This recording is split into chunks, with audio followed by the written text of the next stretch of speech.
ঢাকা। হৃদরোগীদের সহায়তা দিতে ই-হার্ট অ্যাপ চালু করেছে ন্যাশনাল হার্ট ফাউন্ডেশন। এই অ্যাপ রোগীর ওষুধ খাওয়ার কথা স্মরণ করানোর পাশাপাশি কখন কোন চিকিৎসক দেখাতে হবে তা অ্যালার্মের মাধ্যমে জানাবে। রাজধানীর মিরপুরে আজ এই অ্যাপ উদ্বোধন করেন ঢাকা উত্তর সিটি মেয়র আনিসুল হক এবং তথ্য ও যোগাযোগ প্রযুক্তি প্রতিমন্ত্রী জুনায়েদ আহমেদ পলক।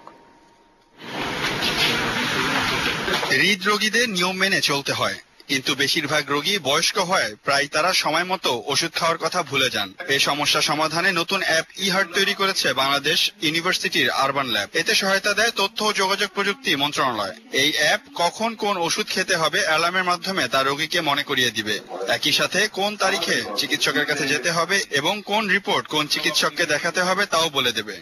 ই-হার্ট অ্যাপের মূল কাজ হলো পেশেন্টের সাথে ডক্টরের কমিউনিকেশন মেনটেন করা এবং এটার মাধ্যমে তার চিকিৎসার প্রতিটা স্টেপে প্রযুক্তির মাধ্যমে হসপিটালের সাথে যোগাযোগ রাখা, সাচ অ্যাজ তার কি কি ওষুধ খেতে হবে সেটার লিস্ট মেনটেন করা, ইভেন সময় মতো রিমাইন্ডার দেওয়া। আজ প্রাথমিকভাবে ই-হার্ট অ্যাপ চালু করেছে ন্যাশনাল হার্ট ফাউন্ডেশন। উদ্বোধনী অনুষ্ঠানে বক্তারা বলেন, এই অ্যাপ ডিজিটাল স্বাস্থ্যসেবায় গুরুত্বপূর্ণ ভূমিকা রাখবে। শুধু হৃদরোগ নয়, অন্য রোগের ক্ষেত্রেও এরকম অ্যাপস তৈরির আহ্বান জানান তারা। আজকে আমরা হৃদরোগের এই অ্যাপ দিয়ে শুরু করেছি।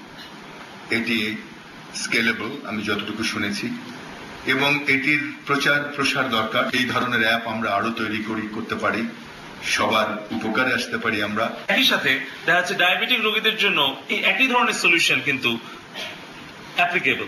সো এটাকে কিভাবে আরো স্কেল আপ করা যায় সেটি নিয়ে আমাদের বাংলাদেশ ইউনিভার্সিটি, ইউসি বার্কলে এবং আমাদের innovation design and entrepreneurship academy IC division তারা মিলে কাজ করবে। ই-হার্ট অ্যাপটি আপাতত শুধু ন্যাশনাল হার্ট ফাউন্ডেশনের রোগীরা ব্যবহার করতে পারবেন। পর্যায়ক্রমে তা অন্য হাসপাতালেও চালু হবে। সিউল আহমেদ, দীপ্ত সংবাদ, ঢাকা। দীপ্ত সংবাদে নিচ্ছে আরো একটি বিরতি, ফিরে অন্যান্য সংবাদের সাথে থাকছে। ভারতের চতুর্দশ রাষ্ট্রপতি হিসেবে শপথ নিলেন রামনাথ কোবিন্দ। সবাইকে ঐক্যবদ্ধ থাকার